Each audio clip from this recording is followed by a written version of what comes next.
ketemu lagi sama kami dari Kocok Jakarta. Nah, kita langsung aja sambut tamu spesial kita, jauh-jauh kita hadirkan dari Mangga Besar sini, dari Mabes. Di sini ada tim logistik. Mari langsung aja kita sambut, ada Mas Bakis. Hai. Nah, dari tim logistik kita akan beralih ke tim admin purchase gitu ya. Di sini ada Mbak Arum Marwah. Hai Mbak Arum. Hai. Nah, gimana hari ini kabarnya, baik? Alhamdulillah. Akhir-akhir ini lagi cuaca lagi ekstrim banget karena perubahan dari panas ke hujan. Jadi harapannya teman-teman tetap jaga kesehatan ya. Nah, teman-teman, kali ini kita ketemu lagi di segmen bedah buku. Buat yang sering ikutin kegiatan Semanggi University, kita sering banget bahas buku-buku yang bestseller dan tentang self improvement. Nah, selain buku-buku yang bestseller, kita juga mengulik buku-buku yang di situ value-nya keren banget. Salah satunya di sini ada buku apa baru? Ini kita bahas Ego is the Enemy, karya Ryan Holiday. Nah, baik teman-teman, ngomongin soal buku is the Enemy, ini lagi-lagi kita membahas soal ego. Nah, ego itu dibahas sampai sekulit-kulitnya. Tapi menurut pribadi kita nih, menurut Mbak Arum dulu deh, ego apa sih ego? Nah, ketika muncul pertanyaan itu apa yang secara spontan muncul dari Mbak? Apa itu? Ego kalau kata aku tuh secara kamusku ya, kayak dia tuh lebih ke gengsi sih. Bahasa kalau kita dari kitanya ego itu gengsi dari kita gitu. Nggak mau melakukan hal yang menurut kita itu ya itu bukan gue banget gitu. Jadi kayak ego tuh kayak gitu, lebih ke gengsi kayak ih masa gue kayak gitu, masa gue harus kayak gitu gitu ya. Oh, menurut tuh Mbak Arum, ego itu adalah gengsi. Iya. Iya. Oke, kalau dari Mas Bakis, ego itu apa? Kalau ego itu menurut saya keras kepala. Keras kepala. Ya. Yang kalau keras kepala berarti dia Orangnya identik dengan orang pokoknya. Nggak mau mengalah. Oh, nggak mau ngalah. Mau menang sendiri lah bahasanya. Mau menang sendiri. Oke, jadi di sini ada dua sudut pandang ya. Ego yang kayak dia itu menyadari kayaknya itu bukan gue banget, jadi dia nggak mau ngelakuin ya, itu egois ya baru ya. Terus yang kedua, dia nggak mau ngalah, keras kepala gitu loh, kayak dia gue nggak mau gitu loh, nggak mau. Oke, itu adalah dua pemikiran yang berbeda ngomong soal ego. Tapi lagi-lagi ego setiap perspektif kita masih beda-beda ya. Nah, Mas Bakis dan Mbak Arum, kita akan membahas di beberapa dan ngomongin soal apa? Kali ini tim aku sama Mas Bakis tuh bahas di bab judulnya tuh ikutilah strategi kanvas. Oke. Ngomongin soal strategi, mengikuti strategi kanvas, ya kan? Ini ngomongin soal apa nih? Kayak kita kan nggak tahu tuh strategi kanvasnya kayak apa. Sebenarnya tuh strategi kanvas tuh kayak kiasan ya. Kiasan sih sebenarnya, kayak di sini tuh dijelasin dia tuh analoginya seperti ante ambulo gitu. Ante ambulo tahu nggak? Jadi bahasa. Nah, secara di sini sih dibilang secara harfiah berarti seseorang yang membersihkan jalan. Orang-orang yang membersihkan jalan itu kan ada polanya masing-masing. Betul, mengikuti strategi kanvas, pola. Ada pola, iya. Iya. Jadi itu digambarkan seperti ini, kayak sebenarnya tuh kita tuh di sini bekerja gitu. Kita bekerja tuh di posisi kita kan masing-masing di divisi ya. Misalkan kalau kayak purchasing gitu kan, di sini purchasing memenuhi kebutuhan kebutuhan perusahaan gitu. Jadi kita harus ikuti aturan dan tanggung jawab kita sebagai purchasing, yaitu tadi mengikuti pemenuhan kebutuhan untuk mengembangkan yaitu tadi bisnis perusahaan ya itu. Jadi kalau misalkan kayak ya udah nih barang habis ya kita tanggung jawab untuk memenuhi persediaan. Ibaratnya kayak kita tuh gimana ya, bukan masuk sih, jadi kayak kita bekerja sama orang gitu. Jadi bukan, nah kita itu ibaratnya tuh kayak supportnya dia gitu. Kita sebagai pembantu, tapi bukan pembantu sih bahasanya. Jadi mengembangkan gitu loh, mensupport tujuannya mereka gitu. Itu sih. Itu namanya yang dibilang strategi kanvas. lumayan berpikir ya. Jadi juga aku kalau misalkan baca dari halaman pertama sih memang ada kita tuh belum tahu nih ini jalan si bahasa penulis sih kemana gitu. Nih, kalau dari kutipan yang pertama aja, orang hebat hampir selalu memperlihatkan diri mereka siap. Hampir selalu memperlihatkan diri mereka siap untuk patuh. Hanya setelah mereka menunjukkan bahwa mereka siap memberi perintah. Baru tadi purchase itu kan dapat perintah, kita mau pengadaan A, B, C, D, F, lakukan, ya kan? Berarti melayani. Misalkan sales, enggak, aku ada kebutuhan ribbon atau label berapa gitu. Tolong ya untuk dipenuhi kebutuhan customer aku gitu. Oke. Nah, kalau dari segi Mas Bagyas ngomongin soal ikuti strategi Canvas ini, ada poin menarik apa yang ingin di-share ke teman-teman? Strategi Canvas itu modelnya sama kayak Canvasan, bisa dibilang kayak Komposer. Lebih ke tulis dari Canvas. Itu seperti apa? Kalau Canvas itu modelnya sama kayak kita melayani pembelian kayak produk-produk makanan juga, kayak sih. Waiters. Bukan. Sales apa?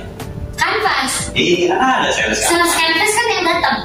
Iya, tadi ini kan menunjukkan apa yang tadi membersihkan. Oh iya benar, jalan. Nanti jadi kan kayak datang toko ke toko ini ke ini kan membersihkan jalan, apa yang setiap ini kan ada bacaan itu makanan. Tapi dalam artian aku masih belum tahu soal membersihkan jalan. Tapi kalau Canvas ini tahu kayak lo datang apa betulnya lo bisa jadi itu. Iya. Jadi kalau misalnya aku menambahkannya, misalkan di sini seorang ante abula yang tadi bilang seorang membersihkan berjalan di depan tuannya kemanapun, mereka berjalan di Roma, menunjukkan jalan, mengkomunikasikan pesan. Intinya mereka membuat hidup orang yang membayar mereka menjadi lebih mudah. Oh ya benar, Canvas sepakat ya. Kayak lebih ke dia datang, Arum, kamu butuhnya apa? Arum akan nyampein, aku mau buat kafe kayak gini. Nah, aku bantu buat wujudin itu dengan tujuan membuat hidup baru lebih baik. Oke. Pas. Gue lihat deh, dulu. Kamu dong. Ya, lanjut lagi. Itu yang bilang seperti tunjukkan jalan. Jadi misalkan nih, kita kayak dalam ya kan bisa jalan kan membersihkan jalan kan?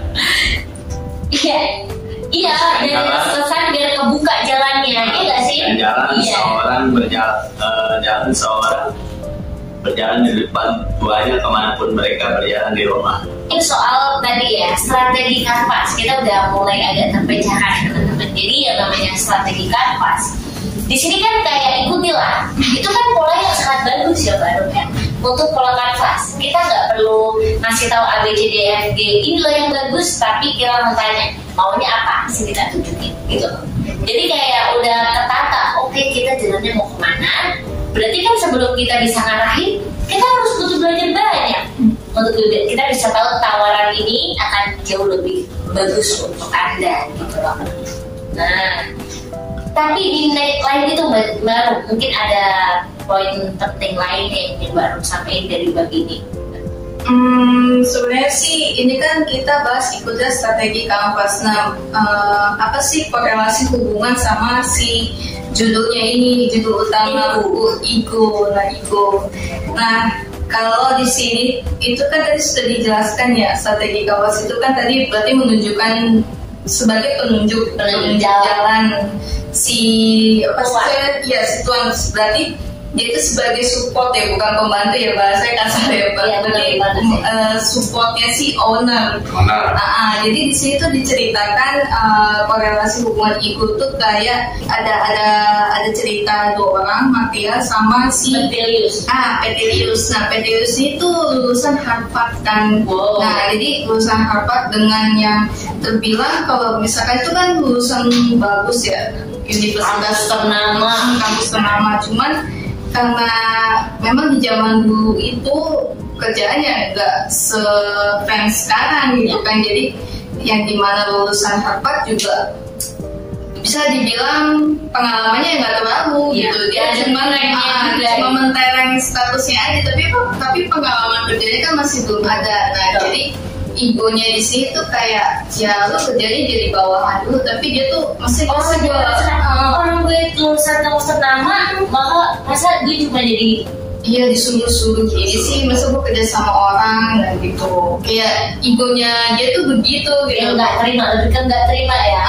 Lebih nggak terimanya sih kayak gitu sih. Nah di samping itu kan kayak efek negatifnya ya lu cuma mentereng status aja gitu, status dengan alma mater kampus lu aja. Cuman dari segi wawasan lu, cara lu pikir lu emang berkembang gitu. Maksudnya sih dari egonya gitu sih.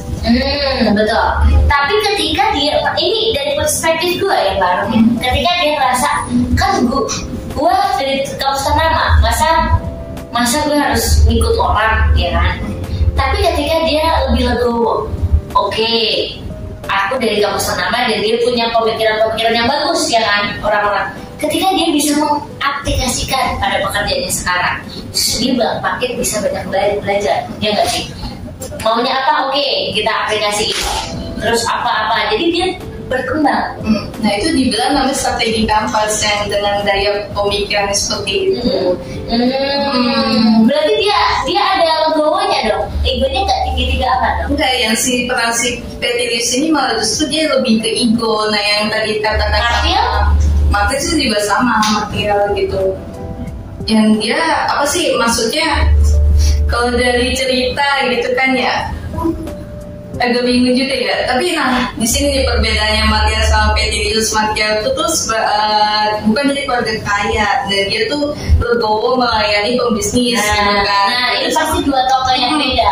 Iya yang bertolak belakang. Terus beda sama si Petilius yang lulusan dari kampus ternama tapi dia tuh kayak lebih, gue gak mau nih gengsinya tuh gede banget. Jadi dua tokoh, dua cerita yang berbeda.